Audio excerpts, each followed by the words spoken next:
Welcome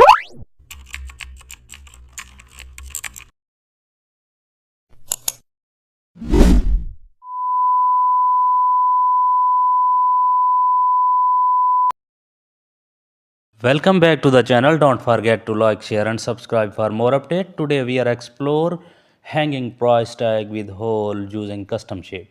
Open Photoshop and create a new canvas. Then select the custom shape tool from the toolbar. Choose a price tag shape and draw the tag vertically on the canvas. Change its fill color to the neutral tone and select the lisp tool. Draw a small circle near the top of the tag. Change the circle color to the darker shade. Align the circle perfectly in the center and duplicate the circle. Resize the duplicate slightly smaller. Change its color to white to create a hole effect. And add price text in the center of the tag. Double click the tag layer and add subtle drop shadow. Press OK. Zoom out to preview.